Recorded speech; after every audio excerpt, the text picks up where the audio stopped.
Hello, my name is Mary Weber and I'm known as Travel Guru Girl. And although I do lots of travel for everybody, the trip I'm going to talk to you about today is for Travel Girls on the Go, which is one of my little travel groups that I have for women travelers. The trip that we're going to take next year is Italian Mosaic, and it will be from April 4th to the 16th of 2025. And if you've never been to Italy, this trip will certainly allow you to see all the key sites of Italy. There will be every breakfast included. Your luggage transfers will be included. It is a coach tour, and you will be moving from city to city. So sometimes it'll be a new city the next day or every second day, that sort of thing. It will give you, with a tour director, all of the things that you need about the area that you're visiting. So in Rome, people often say, well, what is there to see in Rome? What's the big deal? Actually, Rome has a lot of history, and the Romans were great road builders. They were great conquerors. They ended up going all the way from the United Kingdom to Istanbul, Turkey, which was at that time known as Constantinople. So they spent many, many years conquering civilizations. They would take their foods, maybe some of their traits that they like to do, some of their history, and adapt it to theirs. So they had they were great road builders. They had running water. So they were really, really important to the history of the world. And because they were such big conquerors, they did a lot to bring a lot of different cultures together and maintain them during their the times that they were in power. So in Rome, we will see all the must-sees that you have to see. And that would include St. Peter's, which is right here. And then also the Colosseum, which you would see right here at the front. St. Peter's, Vatican museums, you'd be going by the Forum as well. And the Forum was where they would have held with the horses and chariot races, that sort of thing. And so you'll get all you need to know about those particular places from the tour guide when you go on those tours. If there is some spare time, you could definitely go to see some of the other sites, which would include the Spanish Steps, the Trevi Fountain. The Trevi Fountain is where you would toss a coin behind you and a wish to come back to Italy or to Rome. And I've done that on a number of occasions and have been fortunate enough to come back.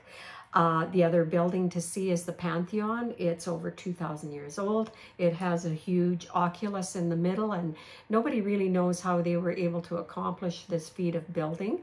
And it was used for many, many different things. They don't know exactly for what, but it did change hands from Christians to Muslims back and forth over time.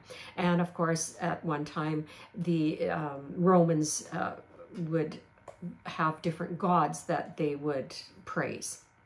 So for sure you will see the main things that you need to see. You would be going into the Vatican museums. They contain many, many treasures that you will never see anywhere else. And of course you won't see them all because they have so many. You're only taken to a certain part. You'll also be in the Sistine Chapel, and that's an area that is so beautiful, where the painting was done by Michelangelo, and this is just a little bit of an idea. You will have seen that from time to time in different advertisements and when people talk about the Sistine Chapel. When you go into the Sistine Chapel, you will not be able to talk or take pictures. However, it is a good time to reflect and look at the beautiful painting that was done in the chapel. It's also an area where the popes, or where the cardinals will meet to elect a pope, and where on the outside you would see the gray smoke coming out of the chapel once they've elected a new pope. So wear comfortable shoes and hat and sunglasses if it's a hot time of year that you're going.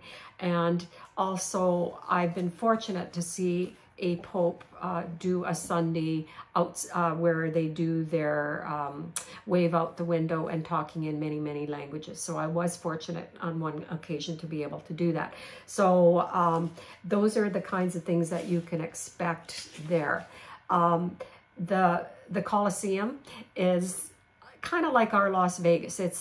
Was the entertainment venue. Now they had a different vision of entertainment during that time. They had, of course, the killing of Christians and the wrestling of the animals and the gladiators, that sort of thing. So that was their entertainment, and these stadiums would hold huge amounts of people. And more, there's been more excavations within the Colosseum so that you can get a greater feel for what it must have been like during that time period. So, of course, the food is excellent in Italy.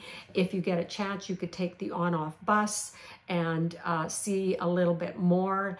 Let's say you came a day before, which I would highly recommend, then you'd be able to take the on-off bus and maybe get a feel for what Rome looks like and might have looked like in ancient times. They do give you the listening devices to listen to whatever the stop is when they make that stop. So it is really a good overview of the area. So on my next video, I will continue on and talk to you about Pisa and Florence. So again, this is the Italian Mosaic from April the 4th to 16th of 2025.